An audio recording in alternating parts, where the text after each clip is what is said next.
Welcome to Let's Chat. I'm Pastor Shelley Stephenson, and my guest today is Dana Fullerton. We are going to try to tackle a very tough, difficult, multifaceted subject that needs to be talked about, and that subject is suicide. We want to share with you some things that we have been taught, we have learned along the way. We want to just dialogue about it freely, and at least you're going to hear from someone in this podcast, Dana, who has experienced it personally. So if it takes 2 podcasts, 3 podcasts to be able to share everything that's on our hearts so that you later can ask questions, but it's important to talk about this ugly subject. Yes. And it is an ugly subject. We think sometimes that, suicide doesn't happen where we live, or, suicide will never affect me or my family. But that's not true. In this county alone, and we're not a real big county, right? Population-wise, I had a friend who works with the mental health area, in the mental health area. She said, here's some figures just to put it in perspective, and also some other details that I think are really interesting about what we have here. In 2020, in Logan County alone, there were 5 suicides, ages 17 to 85 years old. 3 by hanging and 2 by gunshot. 2021, 5 suicides. 4 male, 1 female, ages 22 to 53. 2 by hanging and 3 by gunshot.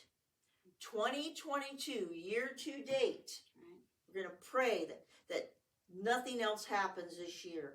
5 deaths once again.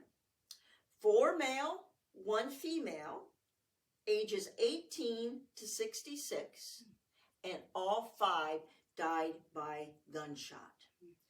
Even there, and speaking about numbers, it kind of seems a little graphic, right? It does. But this is what we have to talk about. Yes, it is. We have to talk about, what is happening, and not, let me just say it, pussyfoot around it, right? That's right. We have to be real.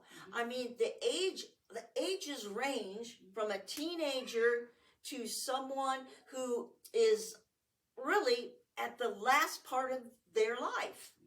So what is it, and why does it seem like, and I've studied this across the board for the nation, males are predominantly the ones who die by suicide. We're going to talk about some of the vernacular also when it comes to suicide, and hanging and gunshots. Those, are really the major, let's say, the major ways or plans or actions for those who die from suicide, right? So, when you hear that, Dana, and we will tell your story a little bit later. We're just going to kind of dialogue about the subject because, you've learned a lot, done a lot of studying. We're involved in suicide awareness and prevention in our area, however we can be. We try to do our part and help those who are absolute, heroes and trailblazers in our area, and we thank God for them. But when you just hear those numbers and you hear the method of death, how does that make you feel? What are you thinking during that time? Well, of course, it's a sad subject, but thinking of the ways they're doing it, I think first thing is, the gunshot is a quick, easy way, I think is what maybe they're thinking, but it also can be maybe they're thinking impulsively. And they're thinking, they're upset and they want to do something right now. Right then. And so the gunshot is a quick way where they didn't take the time to think through, possibly. Now, with the hanging, I think that takes a little bit more thinking through. I agree.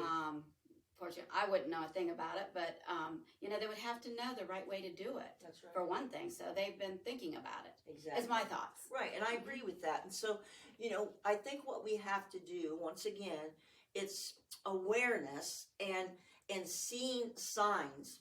I hear so many families that say this, and I do believe them, because when you're not looking for something, you don't see it. Right. So that's where we're trying to raise awareness of, you know what, I know you're not looking for it, but just if one thing seems amok, then maybe begin to look for signs that there's something going on in their mind, right? In their emotions, whether they're withdrawing, all those things. But the majority of people that I've talked to, they're called survivors of suicide. Right. You yourself are a survivor of suicide. Now, what does that exactly mean? Let's just talk about that. A lot of people say, well, that means he or she attempted suicide and they didn't complete it. But what is a survivor of suicide? A survivor is actually a family member. They are the survivor of the family unit that from the person that completed the suicide. So the survivor is left with the carnage, as a way I could say it, with the shock, with the devastation. But we are survivors. We get through it. Right. So I think that's how they consider that we're survivors. Exactly. So you, I am sure, feel that at this point, because has it been 2 years? It's been 3. It's been 3 years since your grandson, right, died by suicide. I want to ask you, we're talking about signs and raising awareness about those things. Tell me, first of all, a little bit about Tristan, just his personality and, the things that you as a grandmother loved about him. Oh, he was such a fun-loving kid. He loved animals. He was very active, hyperactive, actually. He did have ADHD, and they had him on medications for that. But he was a fun-loving, spunky kid. He was from a small town, and everyone knew him because he rode his bike around town, and everyone, loved him. They knew who Tristan was, so that's what makes it kind of more shocking. He just seemed like a happy kid, happy-go-lucky, and that's what the people saw from the outside, of course. Right. So, and just a cute little booger. Oh my goodness! When you see pictures of him, he's just adorable. He looks adorable. a little mischievous. Oh yeah, just a little. You can kind of see that spunk, like you said, that spunk, in him. And so there were some things that I heard in the community, and firsthand, because you are a survivor of suicide because of Tristan, that there was some bullying going on. But sometimes people throw that out there so quickly when a suicide occurs, especially with children, it was bullying. And I'm not saying that in some cases it isn't, but I think we have to be very careful when we put it all on bullying, because then we're not really looking at all the possibilities that we can then later, try to prevent. Exactly. So tell me, how did you work through that, and what were some of the thoughts of why? A question we won't fully know till glory. Exactly. But the why. That is the biggest part. That's the number one, the first thing you think of. And, as I saw, my son and his wife, immediately that was just horrible, because, the first thing you think, why? And, of course, there is some digging through to try to figure out. We're human. Yeah. We're going to try to understand, right? And, of course, the sheriff had to, go backtrack and figure out, what happened for sure. I think with Tristan, it was a combination of things. He was, for a boy, he was of small stature. I think he gets that from his grandma. And of course, they get picked on, you're shorter than the rest, you're just, so that was one thing, and it probably made him insecure. He was hyperactive. And he was picked on. So there's just a number of things. Do you think being picked on and bullying are two different things? kind of, Me too. to a point, Mhm. to a point. Mhm. When it goes past where it's funny, Mhm. you know, then it gets to be bullying. Right. That's the way I feel also when, like, say, someone is giving you some sarcastic remarks. Right. Right. You know, it's funny at 1st, Mhm. but if they continue, it's not funny. Right. You know, it digs in. Mhm. So that's where I think the line is with bullying. That's my opinion. Right. Right. Where they continue, or they get a little meaner. They ramp it up. Yes, Ramp it yes, up. Right. yes. Right. And you know, he was trying to be close with his brother, and his brother was older. Right. You know, and he was wanting to hang with his brother's friends Right. on the school bus, Right. and you know, he was wound up and making lots of noise, and you know, Aaron kind of snapped at him, his brother, and you know, I know that hurt his feelings. But so- an older brother never wants the younger brother around his friends, right? Right, And right, so, yeah. but that's why when you think about it, it seems like a combination of things that built up inside of this Yes, child, yes, right? yes. 12 years old. Oh. I mean, just I mean, the sweetness, the kindness, Mhm. but yet he had a lot of things going on where he had to think, man, I'm different than everybody else. Right, right. And sometimes when we think that, we can embrace it, and sometimes, especially as a child, right. that is difficult. Mm-hmm. So what I'm saying is, how much of that got in his head, and then he continued to build it up even more because he's being picked on. You know, his brother doesn't want him around with his friends. All things that people can say, well, that wasn't that big of a deal.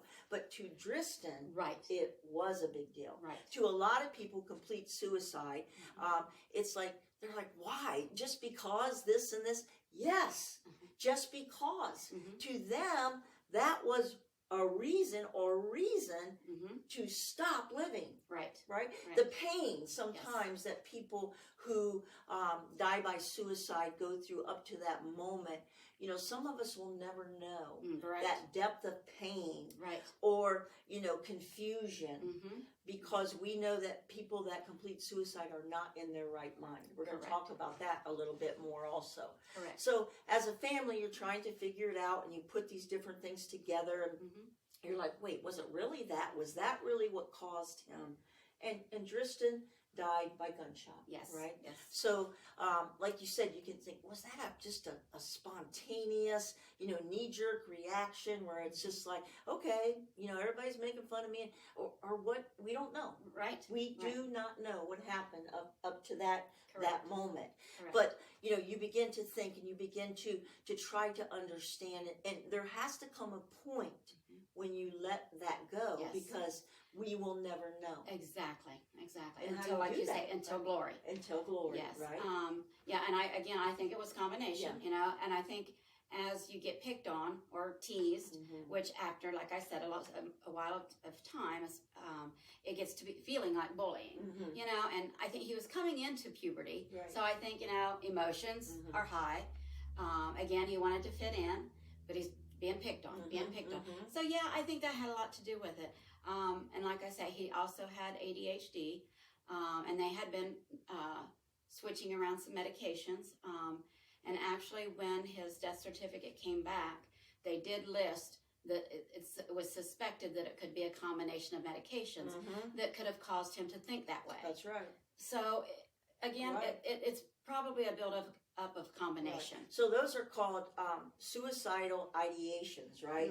Where things, whether it's chemicals or outside sources, would cause us to have an idea about possibly Right. taking our own life. Right. And so I think it's very important that you know, you are saying that about medication, because if it listed as a possible side effect, it is a possible side effect. Exactly. It could possibly happen to put thoughts of suicide within our minds. So, you know, a lot of times medications, you know, I don't even read through the side effects because Right. you're like, oh my gosh, there's 182,000 side effects, and you're just like, but when a child is taking medication, and even us as Right. adults, Right. we need to see if that's a possibility. Right. And so that's a heartbreaker, It because is. it's like, It is. you know, he needed medicine to help him with his ADHD, Right. but could that have contributed? Yes, it all could have Exactly. contributed. Exactly. So when you got that call, and I think this is important, you know, to note the devastation that suicide brings to families, right? It's like we're not trying to throw, the guilt out there, maybe on people that are contemplating it right now. And I hope if you are and you're listening, that you open your mind and your heart and your spirit to healing from God above, but also knowing that God has set us here for such a time as this, that if those thoughts are in your mind, please just listen to the end, reach out to God, and know that there is another way. Amen. Right? Yes. So when you got that call, that horrible call, and you and Tristan's mom and dad had to go out to the sheriff's office. Yes. Explain what was happening in your heart, in your mind, in your body, and when you first saw your son. Okay. This is where the tears were starting. That phone call, I know exactly where I was standing when my son called. And his voice was so shaky. At first I thought he was laughing because I didn't know. Sure. But he had told me, he said, Tristan's dead. He shot himself. And I said, what? And of course it's just like unbelievable. Your brain just goes everywhere. Anyway, I said, I'm on my way. So my husband and I, we drove over to where they live. And of course, just turning down the street, you just see the yellow tape, the fire truck, the sheriff's cars, and it's just like you're watching it, but it doesn't feel real, Amen. It's you're just numb at that moment. Your emotions are there, but you're like, you can't tap into them at that moment. They're just I don't know, just everywhere. So of course I just jump out of the car, go straight to Andy. All they can do, is just cry. At that point, the sheriff were saying, you cannot go back in the house. They had to investigate to know details of what was where and what happened. And so we were just standing outside the house, Then his wife came home from work, and we were all just standing around together. And then I wasn't aware that they do such things, but the sheriff deputies told us to go to the sheriff's office. And I didn't quite understand why at the point. But they had the whole family, everyone. It would have been Andy's dad and his wife and me and my husband and everyone. They just told us to go to the sheriff's department. And like I said, I didn't understand at the time why. But I just told them thank you afterwards. Because Logan County has a team of people that come, and they're just right there. They get the call, and a tragedy happened, right. And they come. Amen. And they put us all in a conference room, and we were just sitting there. We didn't know, we were just still out there. And there was just, I think, 2 or 3 of these people, and they just sat there. They were just there. We are here to listen. Is that the lost team? The lost team. The lost team, yes, right? Yes. And most of them are survivors of suicide. Exactly. So they understand and connect, and they kind of know what to do in that Exactly. situation. They know what you're going through, the emotions and everything. And they just sat there part of the time. They just, they didn't just want to get in our faces and talk to us. They just said, cry it out, talk it out, yell it out. Whatever you have do what you have to do. But do not start asking why, where, just why. Don't try to figure it out. Just let out your emotions and, hold on to each other. But they were there to answer questions, and they were there to hug if we needed a hug. Amen. They were just there. Amen. They did talk a little bit about their experiences, but it wasn't about them. Right. They were there for us. Right. They have a passion for that. They do. And they understand that moment, when you get that call. And I can imagine that it doesn't seem real. Like, am I dreaming? Right? Exactly. But as hard as that was in that moment, the days and weeks and months that follow are even harder. Oh, exactly. Because you have to learn to live without this beautiful being in your life. So I think it's important that we talk about the impact to the family. Yes. Because here's another thing.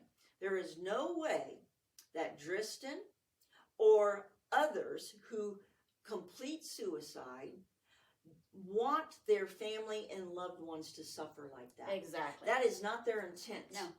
It's not about that. It's about getting rid of the pain. Yes. Or having thoughts in your mind that aren't you due to medication, Mm-hmm. due to think mental health is a big part of that, Exactly. the chemicals in the brain, Mm-hmm. and that would never be the reason, that they would do it. Right. I've studied this so much, and it's not, I just want my family to suffer. That's not it. No.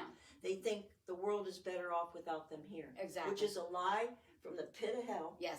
And the devil truly is involved. Yes. Yes. When it comes to suicide, Mhm. there is a spiritual war, a spiritual tug, a spiritual impartation from the dark side Oh, yeah. that speaks these lies to people from the age of 7 and 8 that are doing I this, know. all the way up to 80 something, when it's like he's saying, you know what, just go ahead and do it. Oh, I know. It's a spiritual battle. Yes. But we have to be aware of the physical connotations that can feed in to that spirit of suicide, Yes. whether it's bullying, Mhm. whether it's just low self-esteem, Exactly. whether it's just being upset, Mhm. whether it's you watched a show or you played a game and it's not that big of a deal. We have to take all those into consideration Mhm. because those are the very things that the devil will use against people to Yes. get in their mind and get in their heart. For sure. So, the fact that, and we're going to talk about where you went from there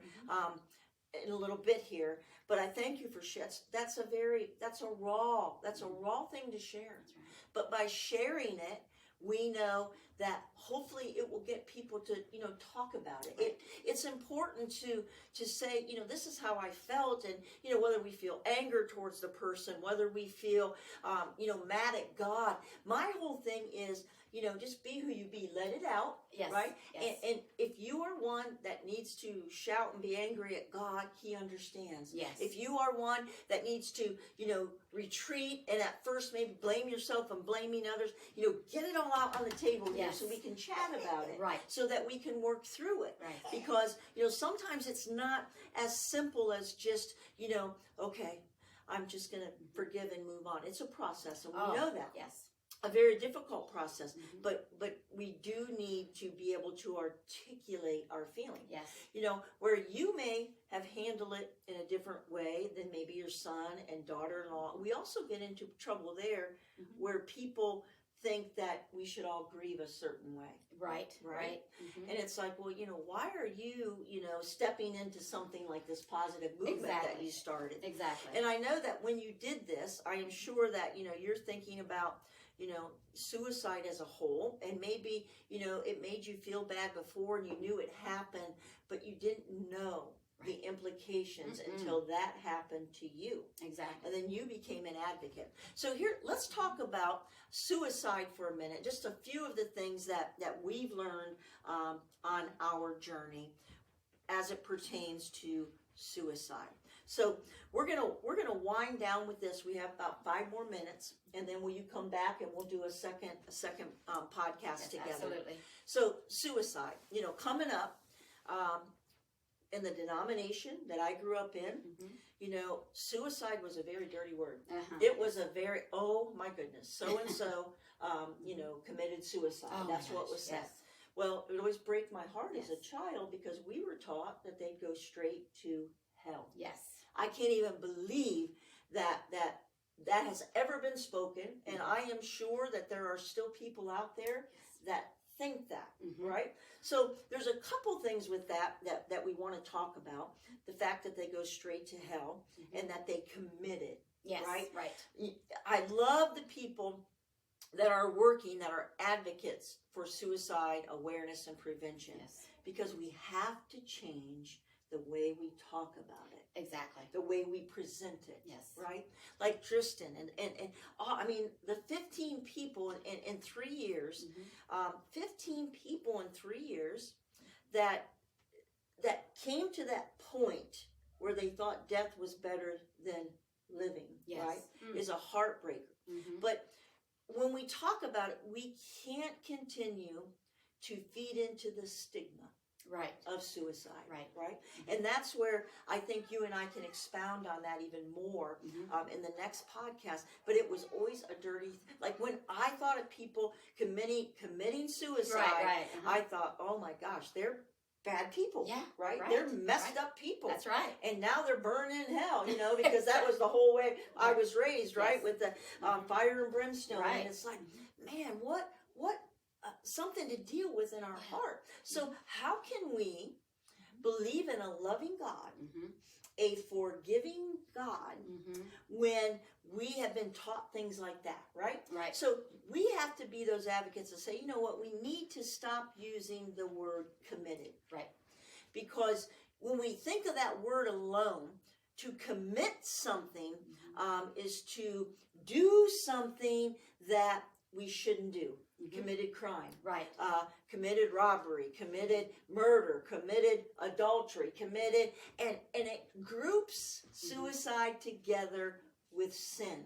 Yes. And that's what we're going to talk about next. Right. We're going to talk about how, people put it in this realm of not just, sin, but the unforgivable sin, Right. the unpardonable sin. So we will begin that next forecast or podcast with speaking on that and trying to break some of the stigmas from suicide. We live for Right, that. We're right. still learning, Yes. but we're trying to do our part. Right. So thank you so much for tuning in to this podcast with Dana Fullerton on the subject of suicide. Stay tuned because we will be recording a second podcast to continue chatting about suicide. God bless you.